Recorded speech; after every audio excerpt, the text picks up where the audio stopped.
y a longtemps de cela, sur les plaines ondulantes d'Afrique, 2 bébés rhinocéros étaient nés.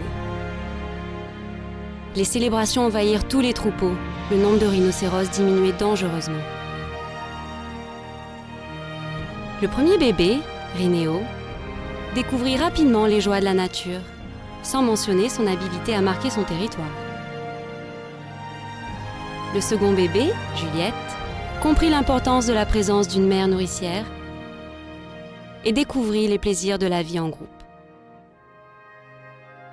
Un matin tiède, quand la douceur des herbes s'évaporait dans le vent, Rhinéo et Juliette eurent l'occasion de se rencontrer. Et c'est à ce moment-là que les oiseaux se mirent à chanter pour ce couple qui partageait un amour comme nul autre. Le temps arrêta d'exister, car leur raison d'être était enveloppée dans la joie de grandir ensemble. Mais l'Afrique n'est pas pour les cœurs frileux.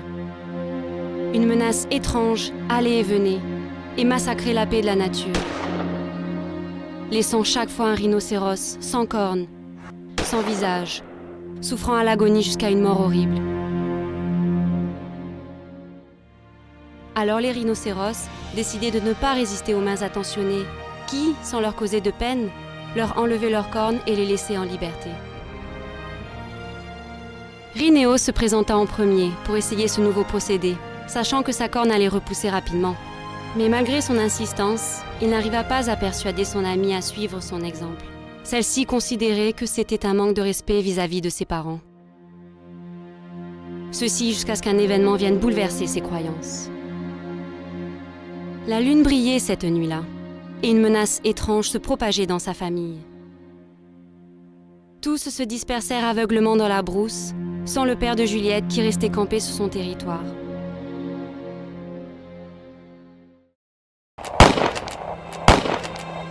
Il fut sauvagement assassiné, juste pour le prix de sa corne.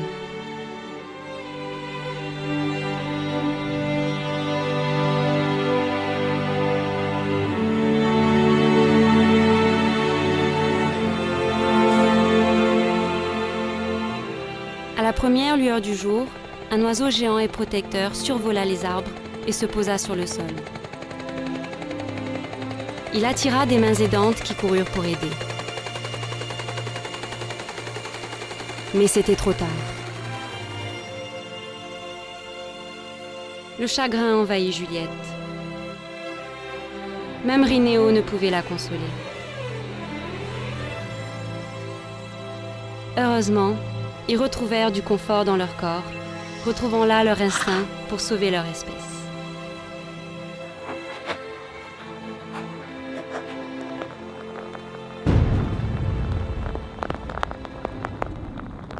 Bien vite, l'Afrique était encore en fête. Les feux d'artifice fendaient le ciel, alors que Rhinéo Junior naissait.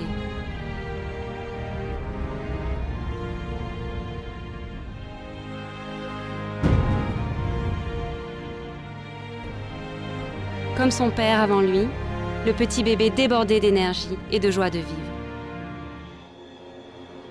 Mais à la pleine lune, le schéma hanté et l'histoire se répéta.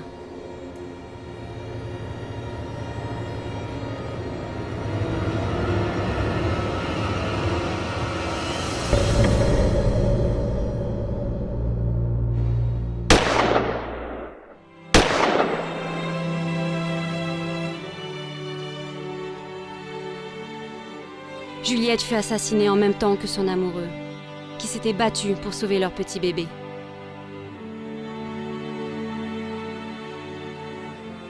La seule consolation était qu'aucun des deux ne fut forcé à endurer la vie sans l'autre.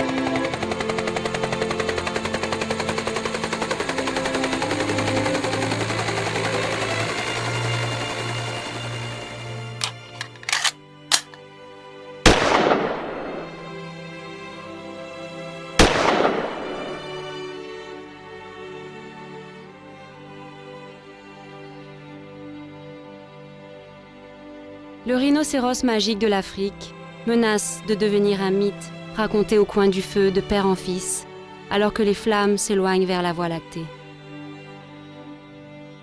Et ceci serait la fin, à moins que le rhinocéros puisse trouver assez de mains compatissantes pour intervenir.